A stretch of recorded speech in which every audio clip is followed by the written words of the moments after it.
Yeah, my history, I would say, started when I was 6 years old and they bought me my first skateboard. That's when I started skating, and then I skated until like 12. Then I stopped, started again from 15. At 20, I started to surf. Like started dating this girl from the seaside, and she had some friends that surfed. So I started surfing with him. Went on a trip to Portugal. Actually, we arrived in Nazaré, and there was a big swell. It was like around, yeah, maybe 6 meter waves when we arrived here, like big hollow peaks breaking on the beach. And I remember looking at them, and I never surfed before. I was to my friend, I was like, "We're gonna surf here?" Like super stoked, and he was like, "Bro, you crazy?" You know what I mean? I was so happy, nobody out, because in this time nobody was really surfing it. What year was that? Wow, that must have been when I was 21. Now I'm 40, 19 years ago. So 2021, 2002 something. 2001, 2002, 2003. That was my first trip. I learned surfing with him on a longboard in Ericeira. And that was fun, man. The first wave I dropped in, I was so stoked. I was really like, whoa! I was talking on the beach. It was like as if I had taken a line of cocaine, you know. I was really like, I was so stoked. Yeah, and since then, I never stopped surfing. Then I bought a van. Started traveling with the van, you know. And the van stuff, this story started in my head when I was 16. I went on a snowboard vacation, and we got on a fight. We got on a fight with some skiers on the piste, and some other guys, some snowboarders, like older guys, 25, 30 years old. They came to help us, you know. And we were like, "Yeah, guys, thank you for helping us out." And we took them home, and we had a lot of weed. So we started smoking weed with them, you know, and they were talking stories about, like, they were doing the season in the mountains. And I was like 16 years old. I was like listening to them with my eyes open, like, what, you guys are doing seasons and how do you do it? You know, and they were like, we just bought a van for guys. We work a little bit, and then we work here and there, and then we just travel around. You know, I was like, wow, this is possible. Yeah, it's epic stuff. So. And so you've been on a mission ever since, just chasing surf and traveling and. Yeah, so I started surfing, and then I met a girl on a surf trip. I was gonna go to Lanzarote, and I met a girl on a surf trip in Portugal. Fell in love with her, so I moved to the south of Spain because she lived in the south of Spain, and that's where I started my surf school. And we kept on surfing. Lanzarote, I started to surf bigger waves, you know, like on the right-hander. Started to surf some bigger waves. Bought like a 7.3, like really thin gun, made for barrels really, but I used it on a 10-foot day at the right, nobody out, me alone, because everybody went to the other side of the island because the wind in the morning was not perfect. But around 12 it went like, bro, it went off. It was crazy. And I went out by myself alone. I was scared, man. I was like sitting in the lineup, breathing very heavily, like 1 hour dodging sets, you know, like tripping out. And then suddenly I saw 4 guys jumping in with Paco too, he's a Spanish photographer. He was standing on the cliffs. I saw these guys jumping in, so I was like, oh no, more people, now I gotta catch a wave, you know. So I caught a wave, bottom turn, backside, and it was gonna close out, so I jumped off, came out of the wave. It was like, woo, it was fun, it was not that bad, you know. So I pedaled out and immediately caught another bomb. Boom, and I surfed it all the way, and the guys were like screaming. It was fun, it was good. And then I pedaled back out and caught one more, and I surfed it all to the inside, like the left-hander, and I came out of the water, and that was when I got hooked on big waves. But surfing... Where was that at? That was it? That was in Lanzarote. Where's that? Canarian Islands. Oh, right. Okay. Yeah, Canarian Islands. Lanzarote's got some heavy waves, like beautiful heavy waves. And when I broke up with this girl, it was a really hard breakup, and this really broke my heart, bro, and it hurt me a lot. And this pain, I transformed it. I was like, I've always seen Nazaré, and I was always thought, like, I can do this, you know, like I can do this. So I was like, I'm gonna change this pain into something beautiful, and I'm gonna start surfing Nazaré. So I started training like crazy. And I started coming to Nazaré by myself, you know, in the beginning with a 6-6. First year I surfed with a 6-6. Surfed some 10 to 12 foot days here, like heavy waves, like pedaling out always through the beach break. And yeah, that's when it started, man. So you've seen a lot of change in the since the first time you came here. So tell us what you've seen so much change. The change. What is the change, man? I see a lot more maybe young guys paddling now. But, a lot more towing. A lot more. Like it was only Garrett and like maybe like Kosha was here. Sebastian, Carlos, you know, like the OGs, all the school guys, the guys that started it. Yeah, and now there's so many people. I don't even know all the towing guys. But yeah, I love the paddling. I never towed actually. Never really towed. I came to tow. I was really in my head like I'm gonna tow a 20-meter bump. You know, that was like my thing. And I came and I wanted to meet Garrett McNamara actually. I was coming to talk to him and like just connect with them, you know, and just see how they do it and just learn from them. I came here and I was like, okay, I want to tow because NASA was like most of it was towing. Then I came here, but then in the end you need a jet ski, you know, you need the fuel, it's so many stuff. So I was thinking like maybe I can team up with somebody, I can pay the fuel, you know, I can help them, I can learn how to drive the ski, I can tow them in waves, we can partner up, you know. But in the end this didn't work out, so it was really like, bro, okay, I don't have a jet, like in NASA, what can I do? It's just I'm gonna pedal.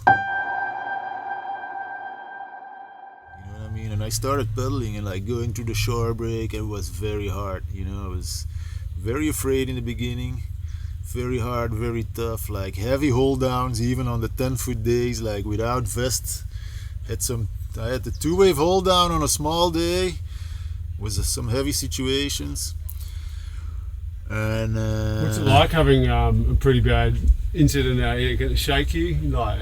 Okay, so the first double wave hold down I had here was on a small day. I was surfing just with my wetsuit, 10 foot day, maybe 12 foot, heavy barrels, and I pedaled the wave that I shouldn't have pedaled. I was like getting too confident, pedaled the wave, wiped out.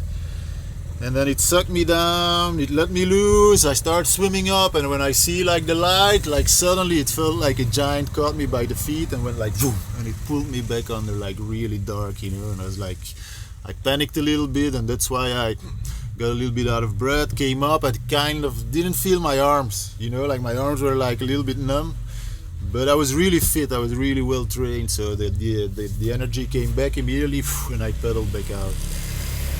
But then I had the year after.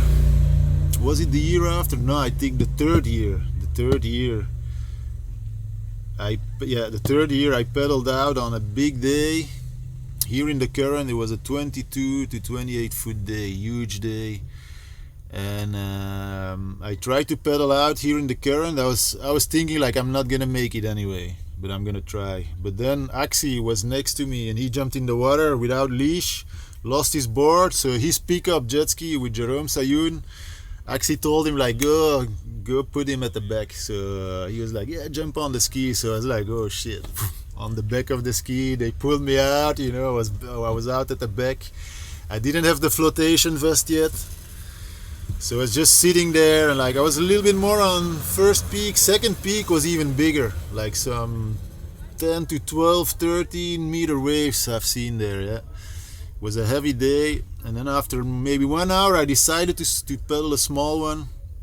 Pedaled the small one, went perfect, started going down the face, and the wave got hollow, and my board was too flat. It didn't have rocker, so even on the small days I was always nose diving, so it was a little bit crazy for me to go out there, you know, with a board that didn't function. But bro, it's the only thing I had, and I just wanted to be there and have the experience. I fell backwards on this wave. I tried to pull the nose up like one time, it worked out a little bit. Second time I tried to pull it up, like I fell backwards. And then like the wipeout was quite soft. I started tumbling, all good. I was like in a ball, like, you know, like all good. And then like after 15 seconds or something, suddenly I felt like another power coming over me, and I felt like I was really deep, and I went like it was like a machine and really dark. And I knew in my head, like, Jochen, if you stay like this, you're not gonna survive. So, and I remember like what you gotta do is relax everything. So I relaxed every muscle in my body. I went like a spaghetti, just let myself go. And it was, bro, it took a long time, and I really dug really deep, you know. It was really heavy. Like, I used to do some apnea training here, like just holding your breath, and it was heavier than any training I had done, you know. Went really deep, and the only thought I had when I was going was like, I hope I can breathe one time before I come up. So I was thinking like this was only one wave, I thought. But afterwards, when I thought about it, bro, it's like it was impossible. It was already a second one, probably since I pedaled a small one. Behind the set, just came in rolling over the small one, and it took me down for a long time. So I think it's even better to pedal the big one and not the small one in front of the set, you know. So yeah. But this experience, I came out of the water, like, so I came up, and I was thinking like one breath, and I was like, I took one breath, and I knew like I need another one. So I went in the half of the second breath, I turned around, and boom, the white water hit me, got washed again, maybe like 15 seconds. The thing is, without a vest, you don't come up. I had this little impact wetsuit, the Patagonia, but bro, here you don't come up, you know, you're gonna be under for a long time. So if you serve Nazaré, you better get this. And if it doesn't work, okay, you're well trained and you can survive it, but it's good to have a vest here, you know, an air vest. So describe the wave, Nazaré, how heavy it is. It's crazy. It's another world. It's so big, so much water moving. It's so impressive just when you're laying down on your board with your two arms and you're pedaling in between these sets, and then you see like in between the sets, it's like safe, you know, there's like channels, kind of. But the waves are so big, the volume is like volume. It's like almost football fields, bro, that come like coming up, and it's huge and it's scary, but it feels so good and it's so fun that I really love it. When you get like you're sitting inside and that big set comes and you got like a literally 40-foot wall coming out. What's the story when that hits you? You know, how does that feel? The thing is, what do you do? Do you it comes out? Yeah, I think it's been always pretty mellow when I got caught by a set. I think the worst part is when you try to go over a set, and you don't make it over, and you dive in the wave, and then you go with the lip over. Boom! That's the heaviest. I pedaled out on last year after the WSL when Alex Botelho got hurt. On the huge day, the day after I pedaled out by myself, there was like one ski for 3 people, because I came out of around the corner and it was big. It was around, I think the waves were around 10 to 15 meters, peaks heavy.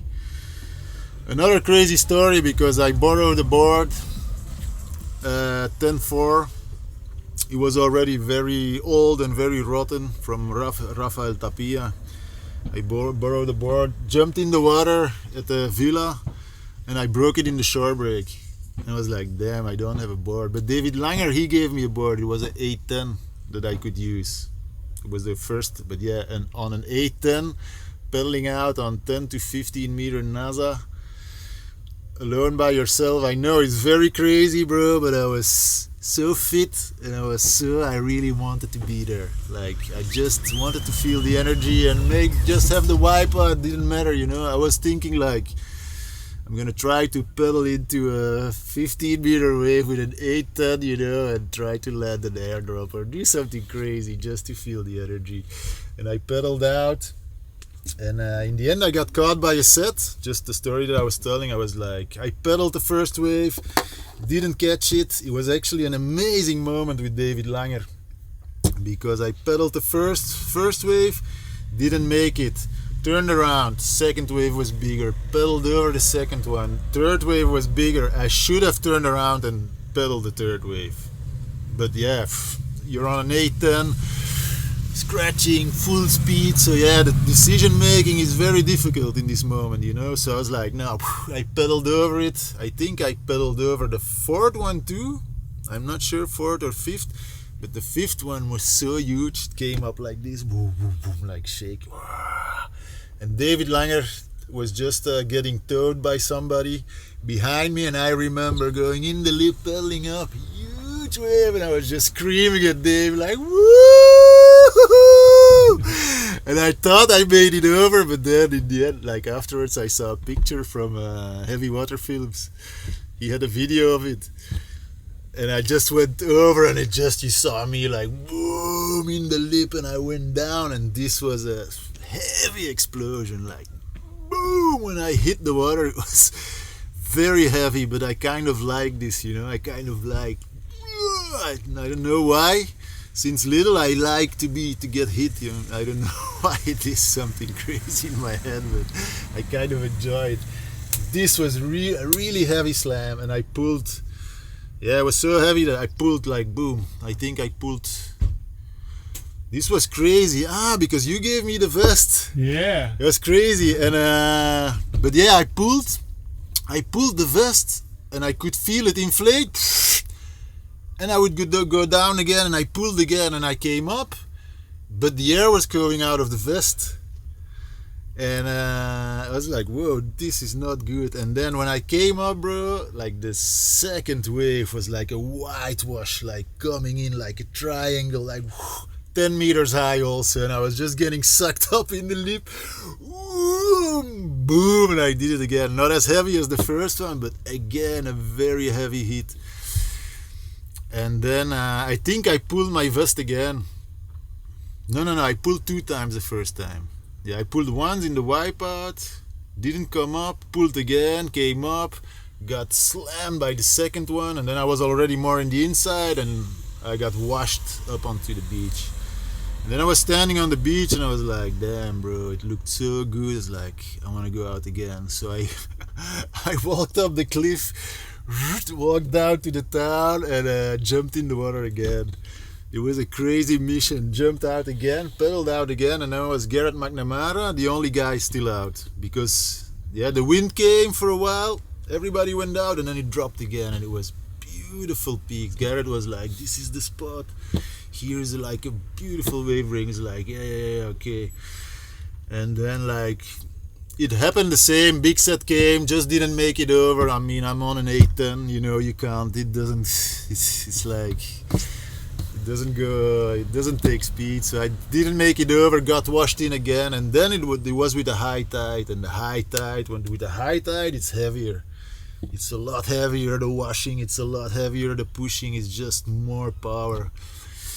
And again, I pulled my vest 2 times again, got washed on the beach, and the 2 times that I came on the beach, my vest was empty.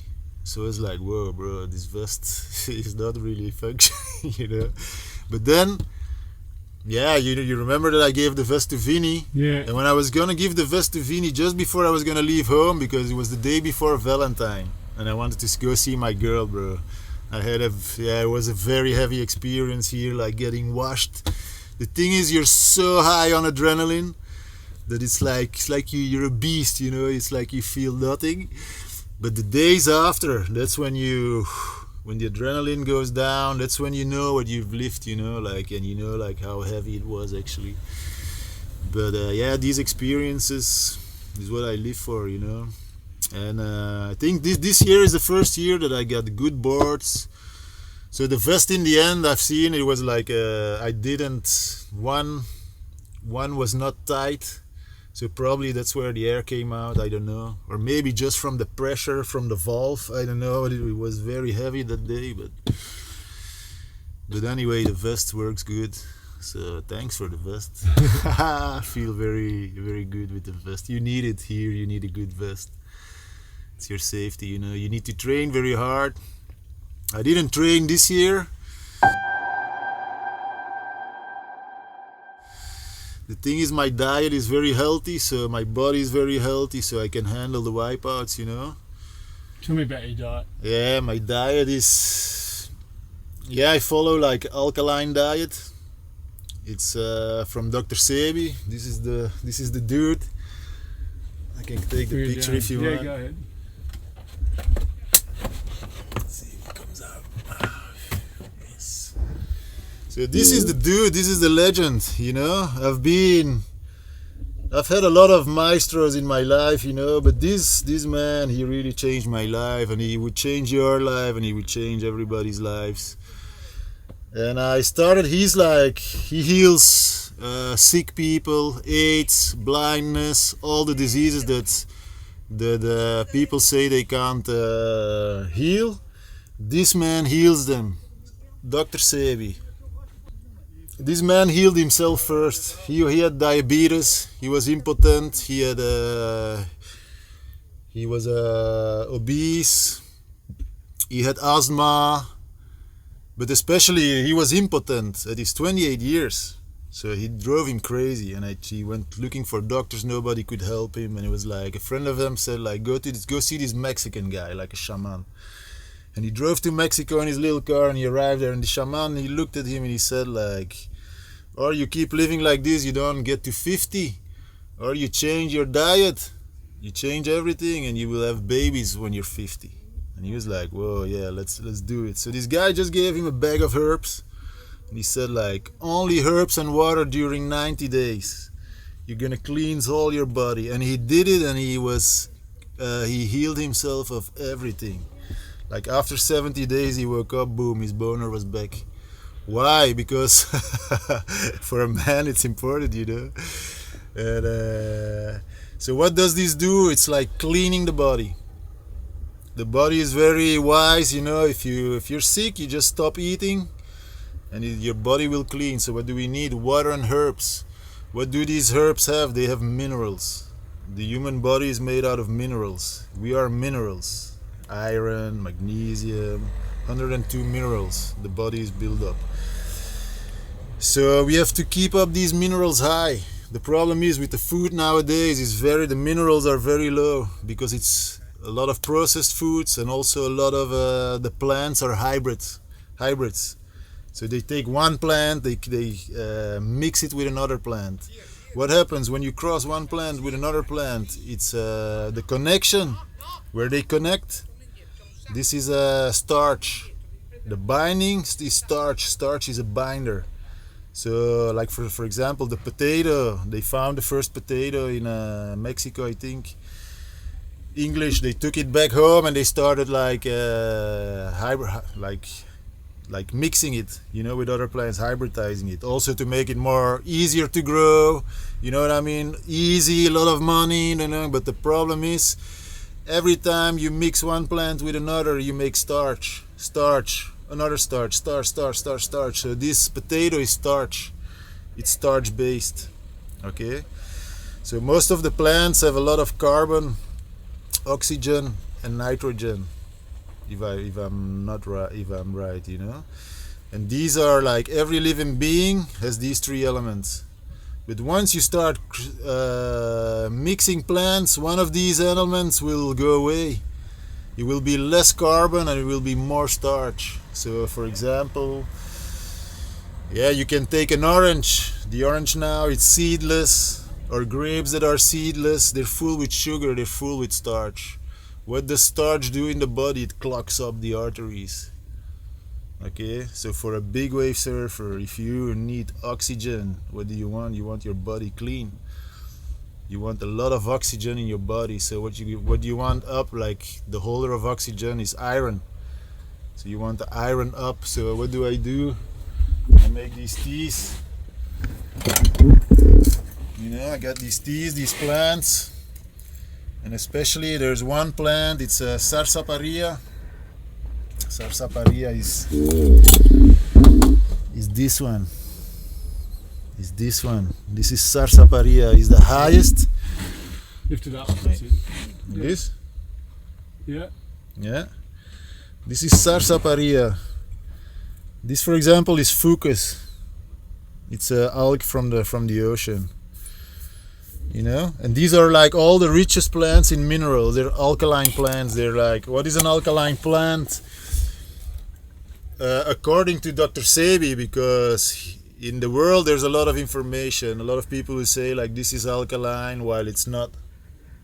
You know, but he has his special technique to find out which plants are natural and which are alkaline. The thing is, I checked his energy. I always read the energy of the people, and this man had such a clean, beautiful energy. I was like, I believe him. So I tried it out, his diet, and started doing the plants. And bro, where I noticed this is in the water. I feel great. When I'm trained, I'm not afraid to wipe out the whole downs. I'm having a good time.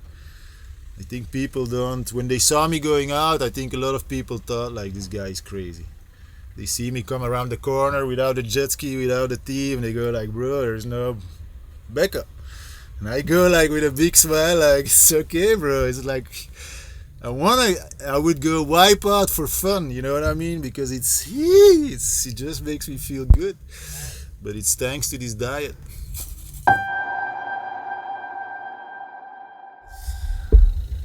Love life is difficult with surfing. Especially, you're already filming? Yeah. Yeah, for me, especially when you dedicate yourself to something crazy like this, it's like, yeah, you train so hard and you're always with NASA in your head and you're always like high on this energy. And for example, I wake up in the middle of the night, 3 o'clock. I have to wake up, I have to stretch, I have to get my tea, I have to smoke my weed, you know, I have to do my... Yeah, your preparation all the time, and if you live with somebody, everything is more difficult, you know, so I think it's better if you surf big waves and you really take it serious to be alone. No girls, you know, no girls, keep your balls full. It's also something I do, like not a lot of people talk about this, but yeah, bro, that's why they say you got some big balls. Well, yeah, keep your balls full. Testosterone will make you a beast, you know. That's the way it is. So yeah, better no girls. Better no girls. But why you get up at 3 in the morning? I just wake up at 3 in the morning, like it depends. When I train very hard, so I can, if you train like 6-7 hours a day, you work on your body. In the evening, maybe at around 8-9, you eat, smoke some weed, maybe 10:30 I fall asleep. But then around 3 o'clock, my body wants or movement, or it needs food, or it wants, I'm up, you know, like the more I train, the more healthy I become, the more beast I become, the less sleep you need.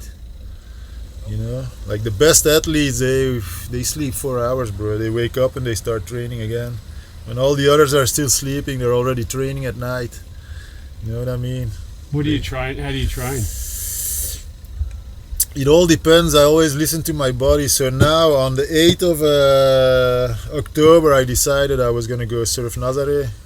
I was really out of shape. So what did I do? Was like, okay, first of all, my diet, like put my diet alkaline again, like eat only plants.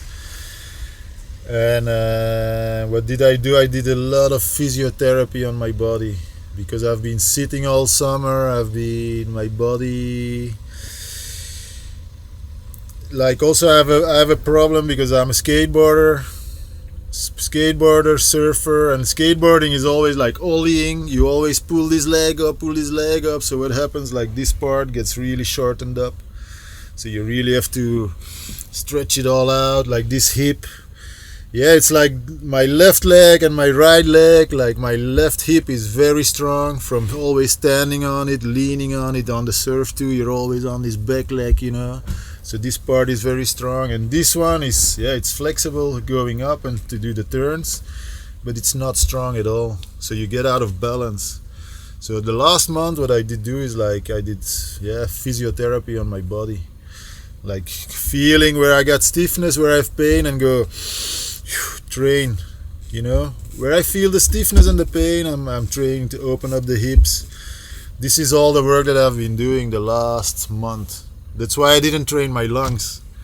First I put my body good, and now I can train my lung. Now I can do. Now you train your lung now. How does that work? Now that I'm here, it's easy because it's just surfing. But when I'm not here, running is probably the best one because it takes a lot of energy from the legs, you know, the leg in the muscles. Soft sand, eh? The what? In the soft sand. Yeah, it doesn't matter where. I prefer the forest. Here is perfect to run. Here on the forest you go down, up. It's beautiful. I don't like to run in the city or stuff like that. I really like nature, or take your bike out in the nature. I skateboard a lot for training too. Skateboarding is super good for the legs. So what's the plan for the rest of the season? Yeah, just stay here and surf big waves. As long as it stays good here, I'll be here. If the weather gets really bad, I might go to the south, or I might go to the Canarian Islands. I don't know, but I don't think so. I don't think I will do some extra traveling. Yeah, just stay here and surf the biggest waves we can, you know, like I would love to, this is my vision, I would love to get a really big pedal barrel on the bigger days, you know, like, but I need to get fit before you throw yourself in a big barrel like that, because when you get in a barrel and then you get tumbled, it's always for me it's a lot heavier than normal wipeouts if it goes bad. So on a big wave you really gotta commit under the lip, pedal in, and I've seen like first peak bowlers, like last year we had a session, Maya was towing, she had a beautiful tow wave there, and it was a good size, but it was also not a big swell, but just a perfect direction. It was offshore, and we can get really barreled here if you want, you know, like Nacho Gonzalez, he took the best pedal wave here, this big barrel he pedaled in the contest. That was really one of the best waves ever surfed here. So I think this is the next